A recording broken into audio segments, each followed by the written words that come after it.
O tempo de Deus não é o tempo do homem. Ideia central da sua argumentação é que os dias da criação em Gênesis não são dias de 24 horas, como os entendemos hoje. Isso é coerente com outros trechos bíblicos como: para o Senhor, um dia é como 1000 anos, e 1000 anos como um dia. 2 Pedro 3:8. Ou seja, o tempo de Deus é qualitativamente diferente. Ele está fora do tempo cronológico humano. O quarto dia, o início do relógio humano em Gênesis 1:14-19, vemos que os luminares, sol, lua e estrelas só foram criados no quarto dia. Isso é fundamental porque, antes do quarto dia, não existiam dias e noites como conhecemos. Isso indica que os 3 primeiros dias da criação não seguiam um ciclo solar de 24 horas, pois o próprio Sol ainda não existia.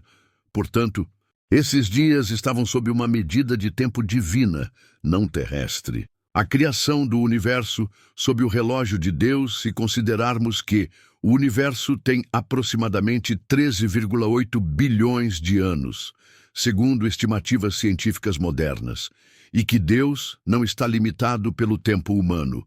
Então, os 6 dias da criação podem representar longos períodos no tempo humano, eras, bilhões de anos ou o que for necessário. A Bíblia pode estar relatando os eventos da criação sob a perspectiva atemporal e soberana de Deus. Interpretação teológica. Moderna, essa visão é compatível com uma interpretação não literal dos dias da criação. Muitos estudiosos, cristãos, inclusive teólogos respeitados, defendem algo parecido. Os dias podem ser etapas ou fases do processo criativo de Deus. O texto de Gênesis é teológico e poético, não necessariamente científico ou cronológico. A criação foi ordenada, mas não necessariamente em 6 dias de 24 horas. Deus criou o universo em seu tempo eterno, não no tempo humano. O relógio humano só começou no 4º dia, com a criação dos luminares. Os dias da criação representam fases do projeto divino e não devem ser entendidos literalmente como dias de 24 horas. Isso é coerente tanto com a ciência moderna, que fala de bilhões de anos, quanto com uma leitura bíblica profunda e não simplista. O livro de Gênesis não foi escrito como um tratado científico. O seu objetivo não é explicar como Deus criou o universo em termos técnicos, mas sim afirmar quem criou, por que criou e a ordem lógica e espiritual da criação. Ele nos mostra um Deus pessoal, criador, ordenado e soberano. O foco está na intencionalidade divina. Tudo foi criado com propósito e sabedoria. O uso de dias pode ser uma estrutura literária para comunicar uma sequência ordenada de eventos, não um cronograma literal. Fé e ciência, conflito ou harmonia. Durante séculos, houve a impressão de que fé e ciência estão em conflito. Mas com essa leitura, percebemos que elas podem ser complementares. A ciência descreve o processo físico, investigando o como. A Bíblia revela o propósito espiritual e moral, respondendo ao quem e ao porquê. A existência de bilhões de anos não anula o relato bíblico. Apenas mostra que Deus operou num tempo diferente do nosso. Muitos cristãos hoje aceitam teorias como o Big Bang e a evolução como ferramentas pelas quais Deus realizou sua criação, sem negar o relato bíblico, apenas interpretando-o com maior profundidade e simbolismo. O tempo de Deus é kairos. Não cronos. Na teologia, costuma-se usar 2 termos gregos para tempo. Cronos, tempo cronológico, contado por segundos, minutos, horas. Kairos, tempo oportuno, tempo qualitativo, o tempo de Deus. Os dias da criação estão mais próximos do Kairos, significando momentos determinados por Deus, em que ele decidiu manifestar sua vontade criadora, e não períodos de 24 horas, do nosso relógio solar. Essa interpretação amplia nossa visão espiritual. Mostra um Deus paciente, eterno e poderoso, que age no seu tempo, não no nosso. Tira a Bíblia da necessidade de ser cientificamente defensável, para ser teologicamente profunda e rica. Nos ajuda a dialogar com o mundo acadêmico e científico sem comprometer nossa fé. Reforça a confiança de que a criação está nas mãos de um Deus que sabe o que faz. Quando entendemos que o tempo de Deus é diferente do nosso, podemos ler Gênesis 1 com olhos espirituais e mente aberta. Os 6 dias não são uma limitação da Bíblia, mas uma janela para compreendermos a grandeza de Deus e sua forma de agir. O 4º dia, com a criação dos luminares, marca o início do tempo humano, o relógio terrestre.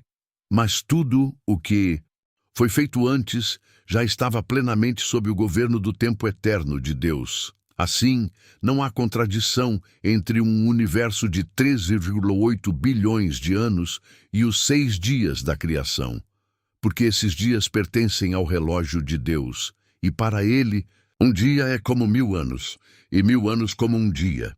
Os dias da criação. Uma leitura à luz do tempo divino abaixo, veremos uma proposta simbólica, onde cada dia representa uma fase cósmica ou espiritual do projeto criador de Deus. Dia 1. Haja luz, Gênesis 1:3. Interpretação espiritual. Separação entre luz e trevas. O início da ordem. Paralelo científico. Poderia corresponder ao Big Bang, o momento em que o universo surgiu a partir de uma explosão de energia e luz. Deus trouxe ordem ao caos primordial.